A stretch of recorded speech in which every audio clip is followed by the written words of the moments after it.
Let's turn it on whenever I introduce. All right. Hello, everybody. Welcome to the Seekers Podcast for December 2024. We about got this year gone. I'm Wendell Hurricane Burris, and I'm the host of the Seekers Podcast. My co-host is Neil Huff, and we've got Dale Bullock here, BC Davis, and our newest team member and was a guest in August, Billy Decker from Texas. And we're just going to go around and let everybody introduce herself. Go ahead, Dale, and we'll go around clockwise. Okay. I'm Dale Bullock, Heber Springs, Arkansas. Glad to be here with you all tonight. I'm glad Billy's here. He's a great addition to the team. And that's about all I got. Let's kick it right off. Yeah. Neil, you're next. I'm Neil Huff, and I'm from Cass, Arkansas. Last I checked, I was from Cass, Arkansas. Hey, I saw these for $19.95 plus shipping and handling. So There you go. I'm prepared. Things are getting weird. I'm ready. Awesome. All right, BC. BC Davis. I'm from Ball Knob, Arkansas, and my area is mostly right around here because there's plenty of weirdness just within like a 20-mile radius of where I'm sitting to keep a guy busy for life. I kid you not. It actually went right to the east, about 20 miles from Ball Knob last night. No joke. That's the path that they put. Probably less than 20 miles from Ball Knob. It went right over you. Well, we've had plenty of UFOs around here over the years, so yeah, why not? All right, Billy. Yeah, I'm Billy Decker. I'm down here in Santa Fe, Texas, about 20 miles from the coast.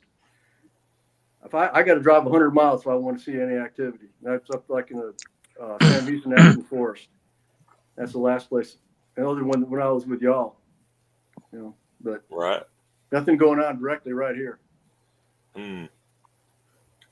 All right. Well, we're going to start the topic. Was last night there was space debris, they're calling it, from a Chinese satellite that went from the south to the north, and it went all the way across Louisiana, Arkansas, Missouri, and all the way up and over. It took like 15 minutes for it to go all the way across the United States. And thousands of people saw it and recorded video of it. It's all over the internet. And the cover-up story, or what they're saying it is, was a Chinese satellite that fell and burned up on re-entry. But it was odd, in a lot of the videos, there's a blue orb that followed it underneath. And it's not just one video. There's like 5 of them that I seen personally, and it was on news agencies and everything.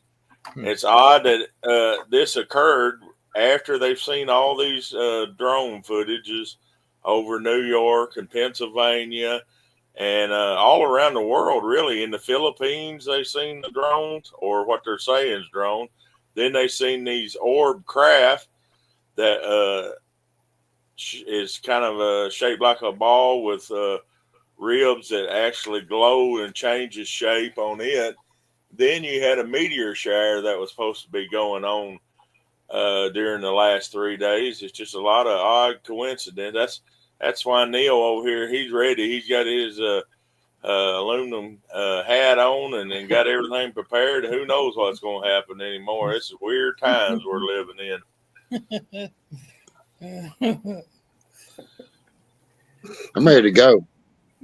Yep. It's got to be better up there than what it is down here. You think. No taxes.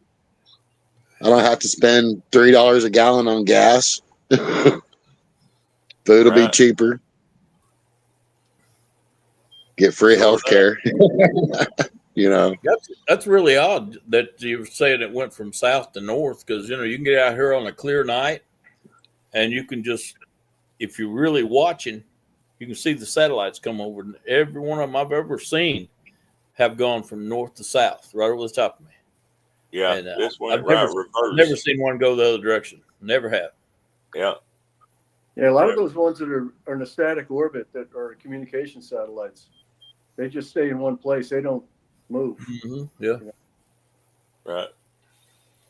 Yeah, I looked it up. Less than 3% of the satellites is in that orbit that I was saying from south to north. So that's odd. That's even more higher coincidence there. Staggering odds, but that it just fell on that time. But, also, I've commented that most people don't know we have a United States space force, and Donald Trump made that in 2019, and that's what their job is, to protect from incoming aircraft or spaceships, you'd want to call it, anything, even up to ballistic missiles, how to prevent them and everything. That's their job, is to protect our airspace from anything coming in. Most people don't even, they'll laugh if you say that, but it's an actual part of the United States Air Force part. But this is their space program to protect from incoming craft or missiles or anything that's entering our airspace from space. So I believe it was something they shot down, but Could be. I have no proof of that. But it makes more sense than what they're saying. But It was unusual that it took that long to go over, because yeah, you can get out here with binoculars at night, and you'll see those satellites coming over, and they're only in the sky for right over the area. They're only in the sky for like 4 or 5 minutes at the most. yeah, And they kind of just disappear into the stars. Then you can't see them anymore. But you have to look really close. But they never last like 15 minutes or something. That's just really different. It's hard to see them around here. We got Houston on the horizon, and we don't have with bright lights like that. It's hard to see stars up here around here. Yeah. I'll see. You want to go ahead, BC, and tell you had a report of something around your area? I'll see if I can pull up a picture of that happened last night. Yeah, I was told about this about 2.5 weeks ago, and the area is about 9 miles northeast of me. Now, I'm just going to tell you what I was told, and it was something that he described as, he thought it could have been a lizard man. He said it was shiny green. I said, well, it could have been moss or algae or something. He said, well, it could have been. Now he's relating his this sighting. He's relating from some of his relatives and some of the other people in the area that have seen this. And he said it had a long face. And 2 of the witnesses that it saw it had one sighting of it, said it looked at him and smiled.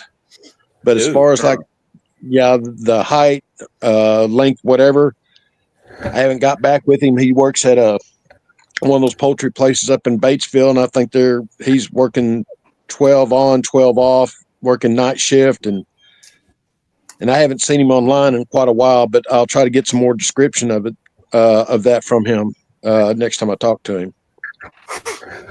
So just, add that to all the other weird stuff that's been seen in this area. Wow, I didn't even know I could add video there. Right. Video of Did I it. hear you right? You said something about it smiled? Yes. Oh, Said wow. smiled at him. Good grief. Something like that smiles at you. That to me is just, that's unsettling. Yeah. Oh, yeah. Yeah. To say the least. Yeah.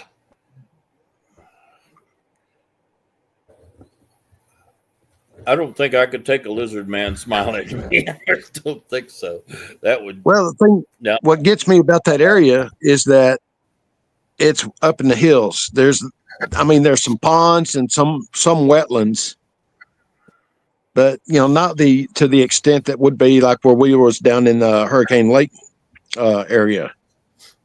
I suppose it could happen. If y'all remember that I told you about the cloaked entity sighting that happened in 2002 that had 3 witnesses, and it had like some sort of red slime or something on it.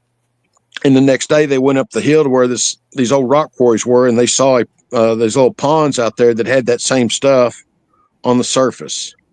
Huh. Is there a relation or a correlation or whatever? I don't know. But when he told me about that, I started thinking about that cloaked entity sighting. So, yeah, apparently they can, whatever they are, can get up there and live, hang out, whatever. I know they had a lot of trouble even down along the coast with some of those algae that turned red. What they call it, the red bloom or something or other. Red tide or something, Yeah. red algae. Yeah, something like that. Yeah.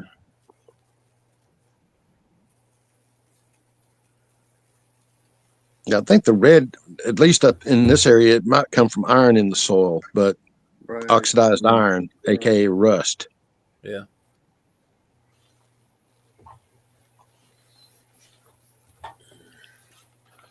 All right. I had a little video of it there and everything. It's just kind of amazing. I mean, you can definitely tell it was something burning up. It wasn't no meteorite or anything, but the question is, what was it? Was it space junk or something we shot down or something? Guess we'll never know, but interesting times, and that's interesting there too, BC. That's definitely scary when something smiles at you. Yeah. Like you're the next meal. Yeah. Yeah. Or I'll see you later, or I've got you marked or whatever. Definitely. I do believe they mark certain people, or they know you're seeing. I'm not exactly sure they mark you, but their memory is so good. They correlate your scent with being you and who you are. Well, I think we've seen that at area too, especially me and Dale has. So, Yeah.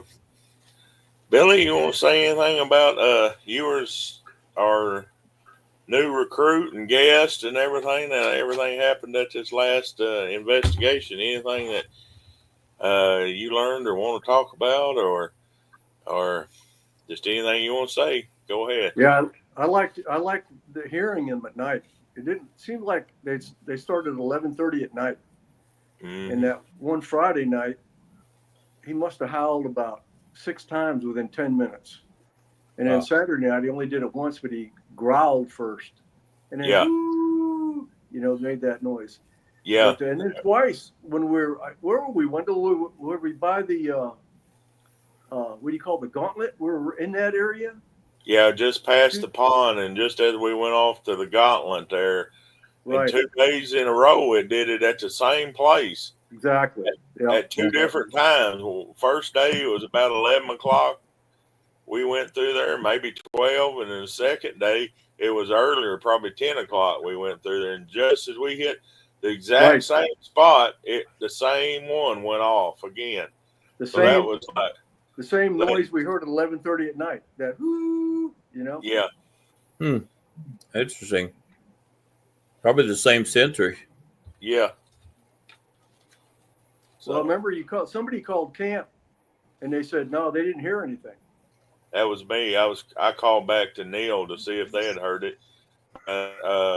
We had a lot going on at camp. We had new equipment that may have hindered stuff right at camp. It was infrared. There's discussion over whether infrared hinders them or not, which I believe it is from what I've seen. And we was having others that was there. We had noise and everything.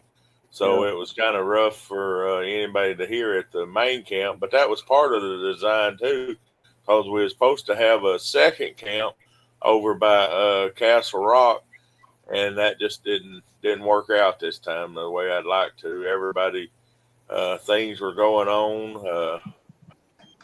People had to leave at different times. It's still a good thing we can do in a future days if we see that there's a lot of activity at camp. We can go off and set up a camp at like pond area if we had enough people. I was hoping that the several that come with Braden would have wanted to go, but they wasn't having no part of that. I can't blame them, but it would have been just me, you, Braden, and Jacob if we'd went out there. So Yeah, that would have been interesting. I mean, yeah, especially if we got caught out there, you know. yeah. I really do think we need to set up a camp where there's no infrared boundaries around us. That would have been so much better. Yeah, I agree. I fully believe that infrared's keeping them away because they sure avoid the cameras, you know. Yeah. And I don't see how it's any different. The only close-in activity is what Billy was talking about, and I think I told you about it. That it has the one whoop, and that is after Cowboy's dog Hobo would run out there and barked and growled and everything, and then come back to camp. And it's probably 4 minutes after that was it growled first and then turned into an owl. There's still debate over. Some said no, that is just an owl, but I've never heard an owl growl before it made a whoop. No. That would be a no, I think, for an owl. Yeah. And it came from the same direction, too. Same exact direction where the dog had just come back from and barking. Yeah. And it wasn't a booger, I mean, like a tree bark, like something up a tree. It was a booger growl barking. It's and Hobo don't usually do that unless there's something there that he don't like. So I don't think he'd been barking up a tree. He's just not that kind of dog that would have been barking at an owl. So I don't know. Mm-mm. No, Hobo's more laid back, I think. Yeah.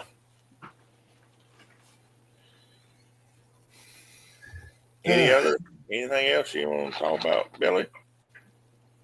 Yeah, I'm not wearing my Under Armour when I go hiking anymore. Oh yeah. Man, I was fighting with my clothes the whole time, man. I'm not doing that anymore. Especially that last climb when Dale had to pull me up the hill. I didn't run out of gas. Yeah. Yeah. We had, well, it's 3.5 miles all the way around the circle that we made that day. And what made it so rough the way we had to go is it was just loose boulders that you had to walk on. Right.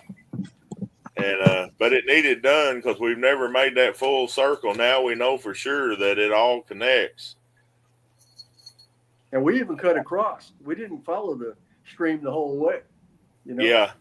But Jacob and Kendall did. There's a couple spots down there, small caves. If we'd went on, I wanted to show you, but we was just too wore out. And Clint, our other guy, he headed out up over the top of the mountain, so we followed him just to be sure he made it. And Right. and then we got there and had to rest to get on up the mountain. That's when Dale found us. I think we scared you, Dale, didn't we? Well, yeah, you did actually. I wasn't expecting. Well, the last thing to come up over that hill at us wasn't too friendly. Y'all come walking up through there. I'm like, oh, yeah, that was a surprise. I guess Clint's pretty beat up over that hike too. Yeah, He's sore everywhere. 3 or 4 days to rest over his legs and everything. Mm-hmm. Yeah. Still, whenever we do something that we're actually back in there investigating, not just a night investigation like we're going to do in February. And I want to really go to Area 1 in February, Friday night, and camp there where Neil, where you and Clint camped, if that shell pit's still open. There's right there where me and Clint camped at. That's also a shooting range. Yeah. Up that road, literally up the hill from there is a cemetery. But if you go up the road about half a mile, there's a campsite there right next to a waterfall. They're in That area 1. waterfall is where I'm really wanting to be closer to. So if you got Okay, at there, right where that waterfall is, there's individual campsites inside there by the waterfall that we can set up projects at. But across the road, up the hill a little bit, is a bigger campsite where we can get in quite a few cars. all right, that's where we Cool. want to go Okay, to. we can make that work. Okay, we can Billy, make that work. Billy was Sounds mentioning good. something too about chicken houses. I wonder if we could get the locations of all the chicken houses up there in that area. Yeah, Yes. somebody. And kind of triangulate the chicken houses, like draw a line between them and see where they all intersect. You know? Yeah, it's funny you Right. say that because there's a lot of chicken houses here. There's a bunch in this area. Like, Yeah. just this county alone, there's so many chicken farmers up here. There's so many. Like, just the hatcheries are everywhere, and it just that's a big thing in this area is the chicken hatcheries. That's It's just all that's that. where all the activity is here. Yeah. Is running chicken farms. Yeah, and it's a good food source that they can have year round, pretty much. Yeah. It's funny you bring that up. I was trying to remember who. I think it's Kendall because he was looking at everything on GPS because he's got the tracker same as Todd Ness had. Let's see where base camp is. If you're looking down towards the waterfall, that direction, he said, about a mile, there's a chicken house farm. So Yeah. that could be a reason why they come back to that area always for a different food source. Oh, that's another note. Me and Billy noticed at first this area is covered with acorns. Yeah. And at this time of year, white oak acorns should be this. If there's any deer around at all, they should have been just devoured up, and they're not. We saw no squirrels. We only saw 2 deer tracks in all that circle, and they looked like they was coming in and then left out. So, with that many acorns around that they're covered on the ground, something's keeping the deer and other things from eating them. Yeah. That was an interesting thing to note. And that cornmeal was left on the table overnight, and no raccoons got into it. Yeah. Yeah, we had Neil's catfish fixings out there on the table and nothing touched it the whole time. So that either proves again that there's nothing there, or even infrared light keeps raccoons away too. Mm-hmm. I don't know. That's Or my cooking sucks. It was weird. It Or was my kind of cooking spooky. There was sucks. no Maybe animals it's just bad anywhere. cooking. You know? Oh, bad chicken. No, it was good for us. I Anyway. only got one piece of that, Neil. I'm sorry. I'm gonna make more next time. That's I didn't think okay. it was gonna be that popular. Hey, that was pretty good, man. That was good. Thank you. Yeah, I'm definitely gonna do a bigger batch next time. I didn't think everybody's gonna like it. I got a new recipe to add to it, so it'll be a little bit of a different kick next time. Also, too, while I'm thinking about it, you guys want to hear about an old encounter in Franklin County that was just told to me yesterday? Yeah, That happened sure. about Sure. 30 years ago. All right. I'm going to give props out to Mr. Steve. I hope you're listening. He was on the Arkansas River around the Altus Bottoms about 30 years ago, him and a buddy of his. And before I say anything, you'll hear a bunch of beeping in the background. That's just some equipment I got in the background. It's not the government. So whenever he was out there on this boat with his buddy, and they seen something moving around up on the bank. Well, they got a flashlight out and we're, watching whatever it was. And this thing was doing the sway side to side. And it took them a little bit to figure out what it was, but this thing had come into the water and started coming towards them and went underwater, then come back up and was coming towards them, and it freaked them out, and they got out of there and left. Wow. That was down in the Altus Bottoms. I've had one more person tell me that they've had an encounter down in the Altus Bottoms, and that was right when the place. That was a couple years back whenever we had a flooding that happened here when the Arkansas River flooded this area. That's whenever she had her encounter there. She said something went up into the trees. So I've been down in the Altus Bottoms before, and there's all kinds of manipulation in the trees, like all three down there.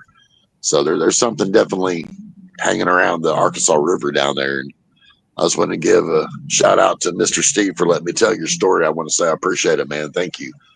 But he has family situations going on with Christmas and all that. He couldn't make it. And hopefully he'll be able to watch this later. So I just wanted to throw that out there to everybody.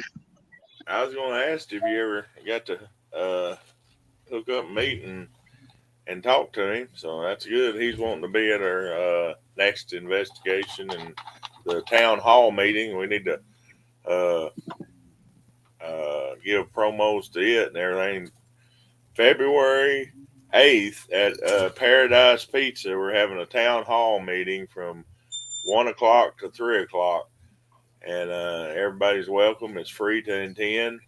We'll see how many people we got and if we can fit them there, or if we have to be in the little court square outside the building. Hopefully it's a halfway decent weather day, and anybody that's got any encounters or anything after we do our discussions, and we're going to have like an hour there from like 2 to 3 as the time for people to meet and greet and tell us anything they want us to know about the area. Are you going to tape it? Wendell, are you going to tape it and then put it on the internet, on YouTube? Yes. Okay. That's what we were talking about earlier, ordering stuff. I'm ordering a new camera that's got everything, because we film stuff for the we have a haunted house and do different filming for it and commercials. And then we got all of our Bigfoot stuff, and it's supposed to be here the first week of January, and that way I'll have a nice new camera set up and tripod and everything, and we can set it up and have it videotape the whole thing. Yeah, that'd be good. Awesome.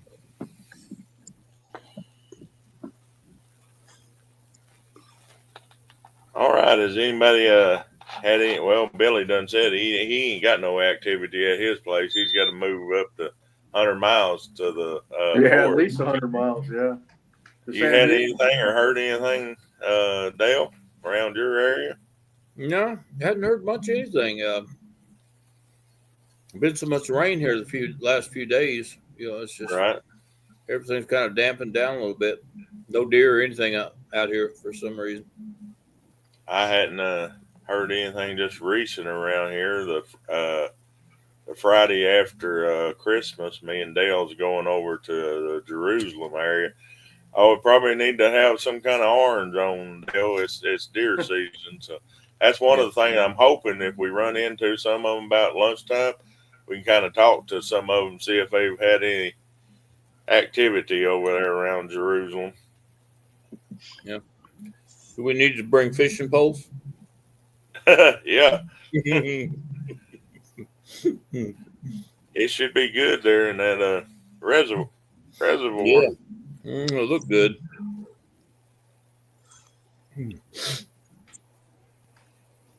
All right. Anybody got anything else they want to bring up or discuss? Well, like when my mother-in-law lives on Crawley Ridge. Yeah. I just wonder if the state parks if they might go to a sanctuary place like that while the hunters are in the woods, where there's no hunting on the state park. Like Village Creek. There's no hunting in Village Creek. Do they go to some of the protected areas like that and get away from the hunters? Definitely. That's I don't know. I kind of think maybe it's just the opposite at times, though, because you hear so many stories of people shooting a deer and they go to get it and it's just gone. Yeah, I think they realize that bang noise means somebody shot something. It's going to be an easy kill, Same way I think they kind of hang out in places where game cameras are, not necessarily get in front of them, but they know that the hunters actually think there's something there, so they put up game cameras, and I think they rationalize that enough that they know there's deer in that area because of that, and so then all they do is wait for the bang and go get them some easy fixings, you know. Yeah. But That's I can imagine possibility. probably, you know, staying out of sight too because of that. That makes sense too. Yeah, and I've had at least 5 different people that's reported over the years of that's happened to them, that their deer was just gone, and then where it was at would be a big bud pile, and then it was just gone.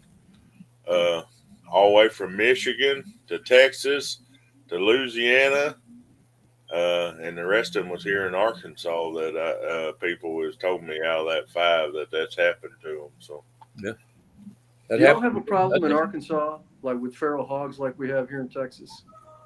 not as bad, but it's on the rise. Yeah. Yeah. Okay. This friend of mine, about a month ago, I think he was up around Hawkins someplace, and his wife, and he walked up on one hog that would just been killed, but there wasn't any marks on it, but it was bleeding out of its nose. And then he walked another 50 feet, and there was another hog that was killed the same way without a mark on it. And they got a bad feeling, and they got out of there. They thought, hey, something just killed these things. We're getting out of here. That's probably smart. Yeah.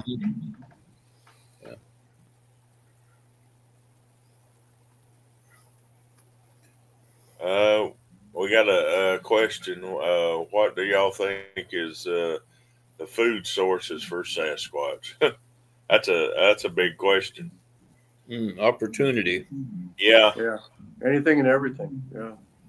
Mm-hmm. yeah. It just depends on where the Squatch is and what the clan's used to.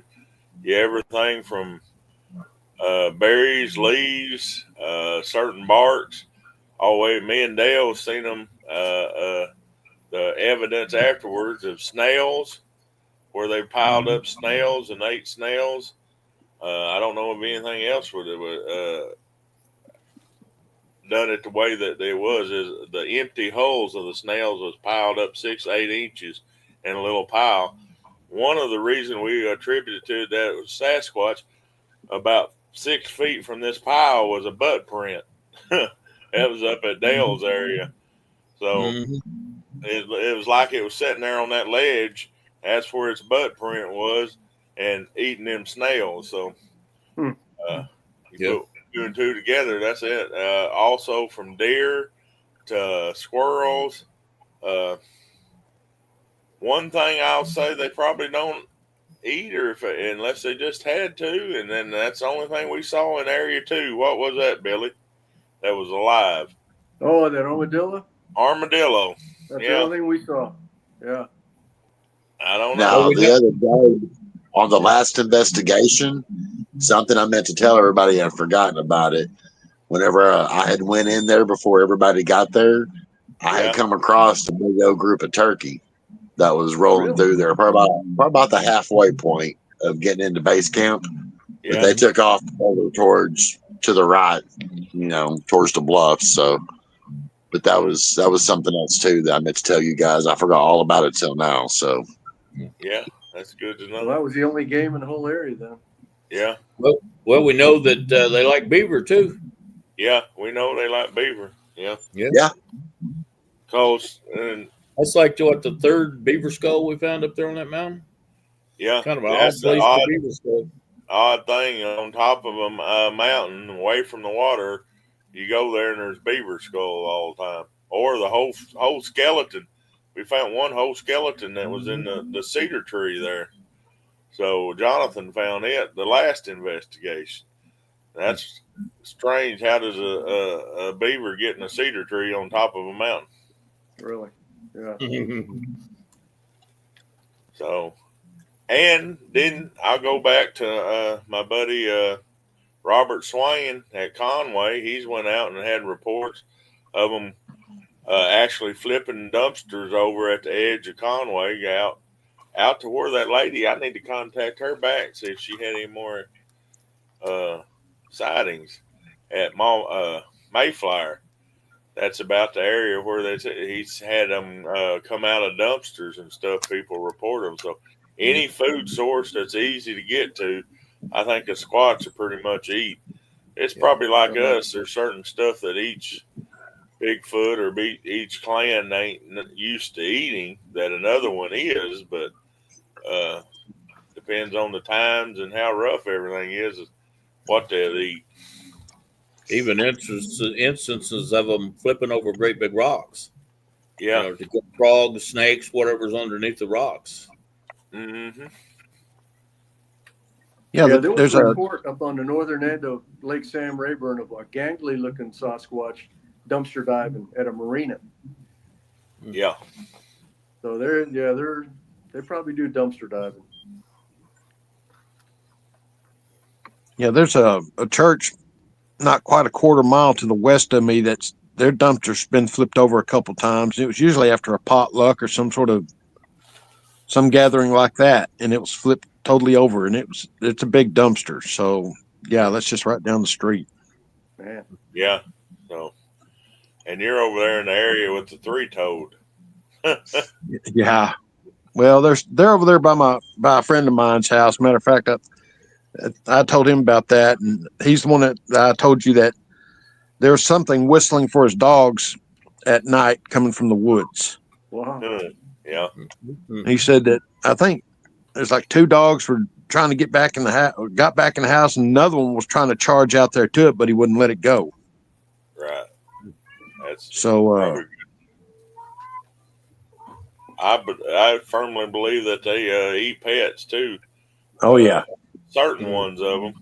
Because here along the Catherine a couple years ago, I was getting reports that people's dogs was just going missing, and it's the whole length of the Catherine, and some of the areas that we would go out to check about what might have got the dog. That's where we found the Sasquatch tracks.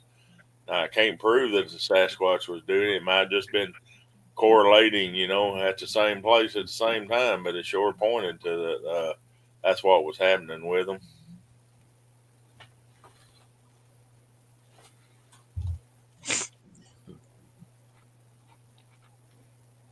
Walking up those trails, there was no bones anywhere. Usually when you're walking in the woods, you'll see a coyote bone or a deer bone. Mm-hmm. Yeah. I don't remember seeing any bones. Just that one leg. That's all I saw.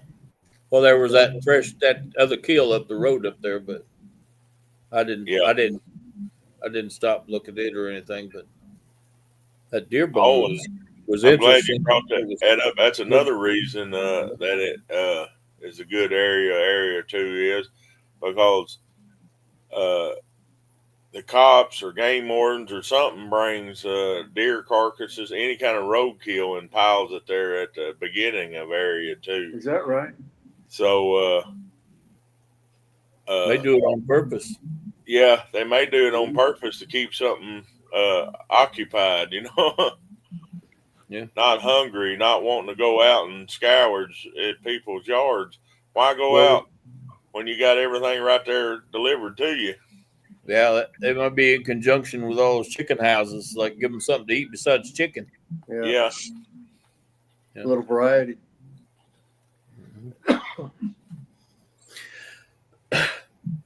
That was interesting about that deer leg I found up there, though, because it was a spiral break, and there was no marrow inside the bone. Uh-huh. I don't think you showed me that. I don't remember seeing it. I sent you a picture of that. I still got it on my phone. Okay. But it was, I picked it up, looked at it, and there was just no marrow in it. It was hollow. Right. They broke it open. It was gone out of it. Wow. And we've seen them use sticks, to dig holes and everything else down there in area 2. Oh no, that's Sillamore. We saw that, wasn't it? Sillamore, yeah. We find holes with sticks sticking up in them, where they'd been using the sticks to dig holes. Yeah. Digging for worms or bugs? I don't know. Something, huh? But something was using a stick, and it sure wasn't no squirrel or a raccoon. Yeah. And the area where we was at, there's no normal camper or anything. It had to be some die-hard something to be where we was at that day. Mm-hmm. There's no reason to be there.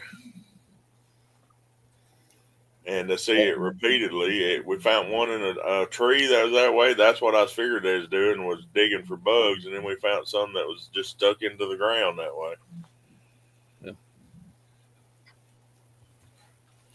And I had a couple of people say, "Well, yeah, it's probably somebody back." I'm like, "Nah, there's not anybody going to walk all the way up in there where four-wheel drive can't even go and dig a hole with a stick." Yeah. It's not happening, you know. Kind of.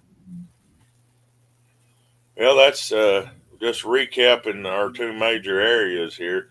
At area 2, we have at Ball Knob. There's I want to check out a spot there too. But at area 2, we still have to get down to the Deadwood area because we is too tired. When we turned right, if we turned left, we went down to the Deadwood area. We ain't been in there. And then at Sillamore, further investigation behind the Big X, up there, up that road to that hillside.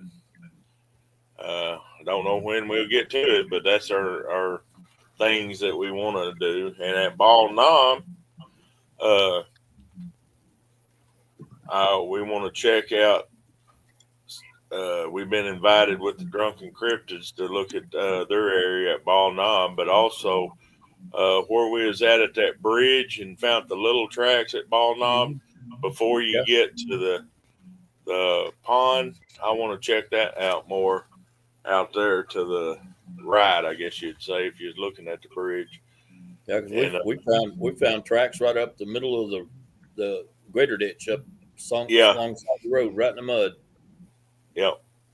So that's our 3. I'd like to get back up there in northern Sillamore area too, up there behind the cabin. Yeah. Yeah, that's got to be a place up there. I know it is.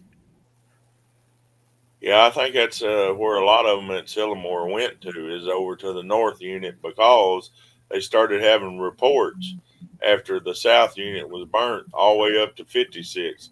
There's been like 8 different reports of Sasquatch or Bigfoot, something in that shape range anyway, reported between the northern unit and 56. So since it burnt, so that tells me when they burnt the south unit, everything moved around for a while. Now they may be back to the south now, but yeah. Has Marcus been up in there lately? Second week of deer season, we went up in there, and it's all looking back to normal now as far as growth starting to grow back. So, was it a controlled burn or just something it just catch on fire? Controlled burn. Controlled burn. Yeah. Same as a controlled tree cutting down at Ball Knob.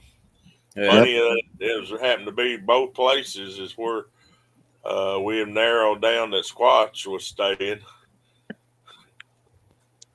It's just a coincidence, I guess, that they wanted to burn that particular spot, but left the rest of it. And then at Ball Knob, they cut all the trees down right where the Squatch was staying. Squatch, etc. Etc. Yeah, and other things. Yeah. Now that area, the Drunken Cryptids, I know that area. A friend of mine, he's had two things happen out there. One, they were just out riding around one night, and nature called, and the guy stepped out, and there a loud scream come from the woods, and needless to say, he cut it short, and they got out of there and went somewhere else. And it was also the same area where there was 2 of them in a truck and a guy riding in the back. Then they heard the guy hit the tailgate on the inside of the truck bed. Something, and they're going about 40. Something reached out there, like you said, hit him or was trying to grab him, but it popped him and it knocked him to the back of the truck bed. Wow. Yeah. And it's in that area. So, yeah, that's more collaborating evidence that something's going on in that area for sure. That's what we look for is collaborating evidence and tales and encounters and stuff like that.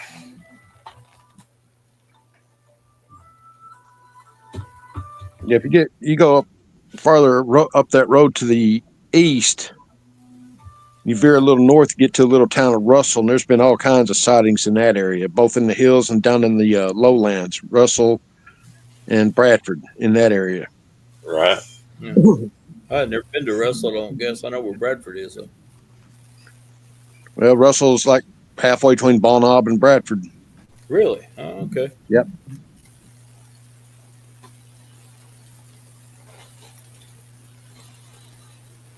Isn't there a little place over there called Riverview or something there? Well, there's a school called Riverview. Yeah. I didn't know if that was actually a community down there on the river or not. I wasn't sure. At River Shores or something like that. Yeah, that's not a nice place to go, from what I've been told. So Not a nice place. no, not a nice place, from what I've been told. Well, over at Cersei, talking back to the drunken cryptids, they've had they had two guys that they've interviewed that actually had something like shadow men or ghost dark figures that actually has people have seen and move around people and stuff there at Ball Knob. So they had two encounters. I said, "Did you think that could have been Squatch?" And they said, "No, it's too skin and lanky and just you don't see nothing as far as you just see the shape and outline of the shadow figures." And they had two eyewitness testimonies of it. So Yeah. No, that was in Ball Knob. yeah, Huh. Oh, sure was. Too, that could have been that case of that opaque, weird hair they got that could change colors and blend in. You know, it could have been. Right. Yeah. Could have been. Yeah.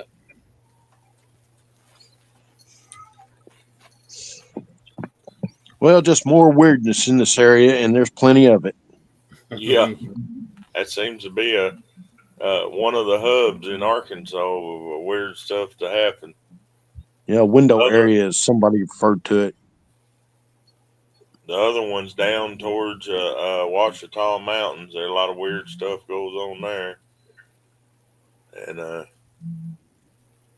back up to between Mountain View and Mountain Home, there's a lot of weird stuff goes on. So it's kind of like a big triangle.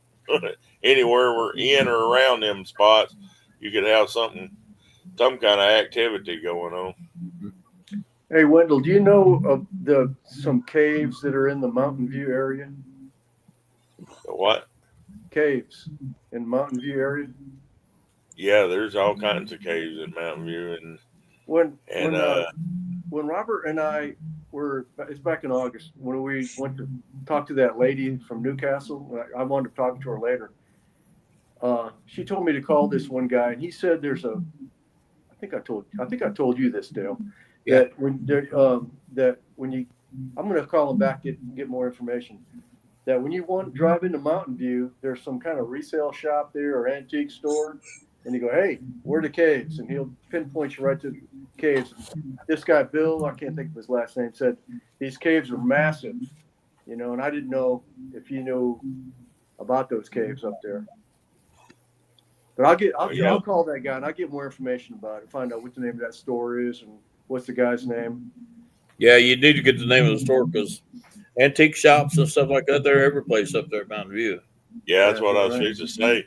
And there's a lot of marketed caves that's there that are huge, but there's also several that ain't. So we just need to know which ones he's talking about and everything. Yeah. And the location, maybe if he would take us there or whatever. Well, and I know in the Sycamore area there where we're at, there's two caves that we've seen. I don't know how far they go in, but two big caves. And then in that same area, there's a lost silver mine somewhere there. So who knows? We might end up on running up on that sometime.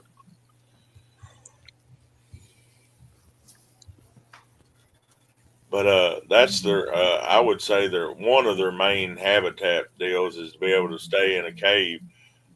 There at Area 2, that one that's on top there of Castle Rock is kind of like Bees Rock. Why is it one giant rock there with a cave in it? Yeah, it's only about 30 feet deep, but that's a perfect place to stay and live in. That's just weird. But I believe that they used all kinds of different stuff to where tree structures that they've made that they stay in. I believe that one coming up to Area 2 or Castle Rock, me and Billy and Clint and Kendall all looked at that one tree. Remember that had everything broken down and around it, or it looked like something would get up in there as we was going up. You remember that one tree that was probably about 8 inches in diameter that was twisted? Yeah. Bent over? I wanted to get a picture of that. I had my phone with me. Yeah. That was on the way up to Castle Rock. That was just past that tree structure that I'm talking about where they could have got into or whatever. But I think they use everything from the nest that I saw over at Jerusalem, actually, where we're going on next Friday, to the tree structures where they push stuff over and stay in, all the way to their main deal is caves. If there's a cave around, that's going to be their go-to place to live.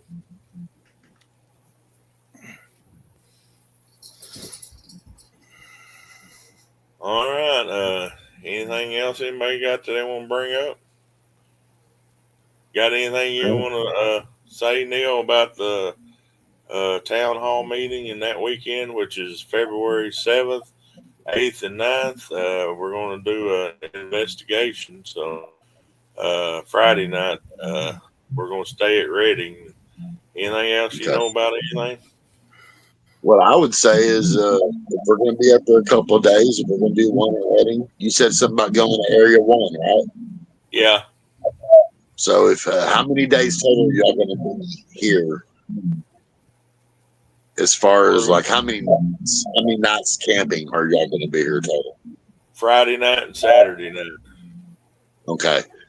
So to say, if we can set up Reading, but also have a camp set up at that waterfall. You know what I'm talking about?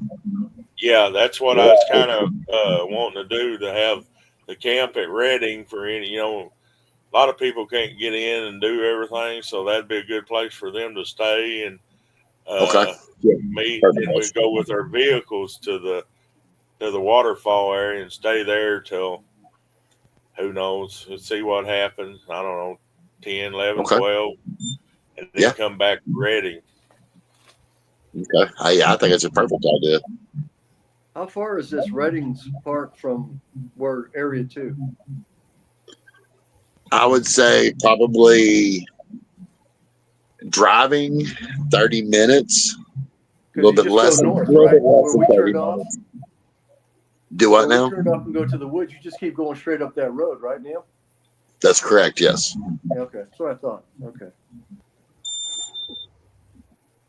How far is Reading from that waterfall area?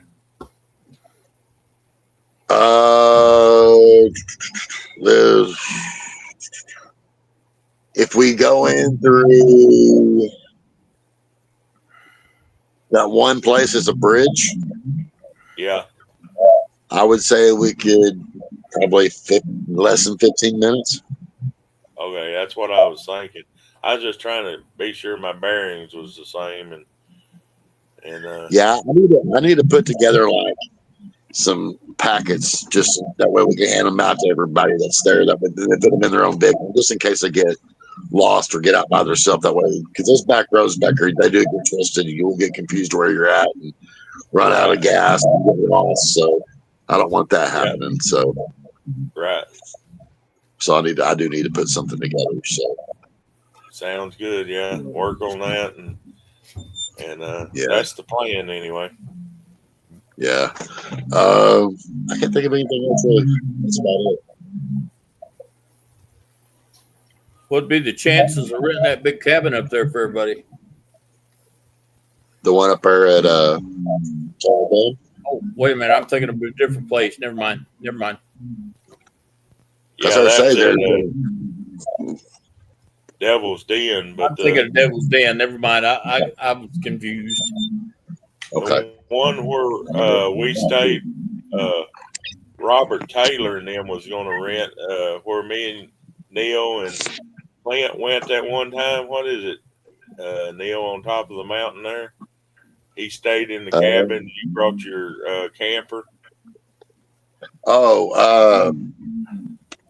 Mulberry Mountain. Yeah, they checked there, and for the cabin, which it sleeps 6, was $200. So they backed out on that. Yeah. Now I will say there was a not okay. Whenever everybody come up, the group from Texas come up and all that and left. I was up there by myself that last night, and I had something up there messing with me, clicking at me and carrying on. And I felt it threw a pebble at me and hit me in the back. And I got my ass in my truck and got me some gone. That's whenever I was leaving. That's whenever I realized I was in there by myself. That I already felt kind of eerie to start with, but I didn't realize I was in there by myself. Like everybody else had left, like everybody else at the park had left, but and as I was leaving, there was some eerie stuff going on. We'll talk about that in another podcast, but that's just a whole another hour out there. Right. But yeah, that's all I can think of right now before we get started off on a whole nother hour. Right.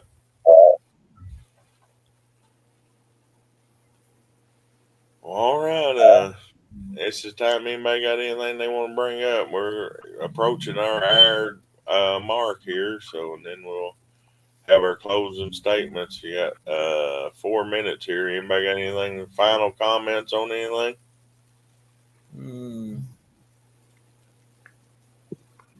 I'll try to get more details in in February. I don't think I'll be able to come up to that one.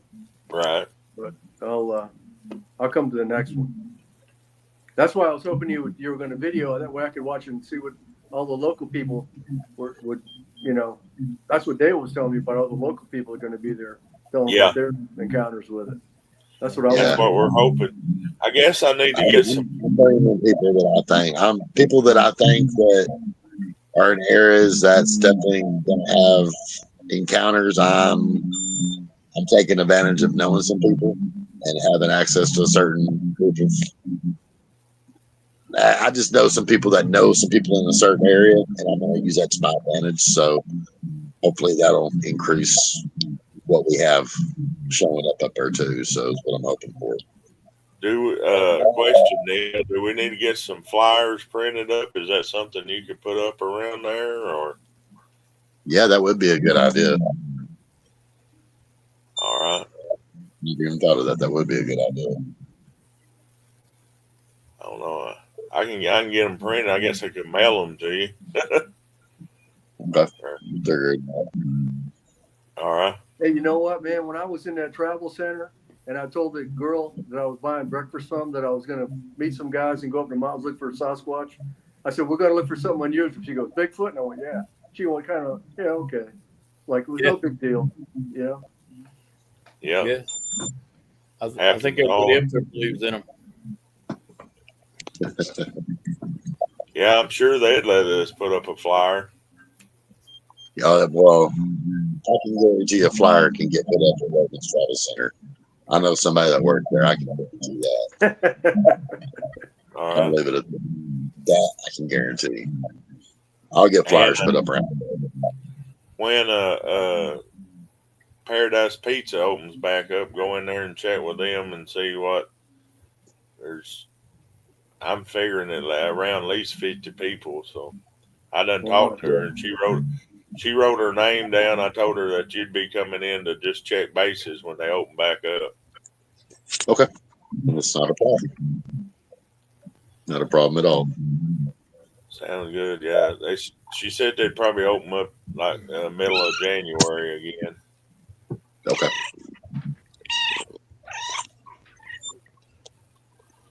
All right, we went over our hour length already. Didn't seem that long, but that's all the questions we had. I guess we'll start go around the same circle, and I'll end closing it and say your goodbyes, and we'll see you next time. All right, Dale. Yeah, I'm glad everybody showed up tonight. This is nice. It's kind of enjoyable. I wish we had a little bit more going on right now, but we're working at it. Looking forward to seeing y'all again soon in person. BC.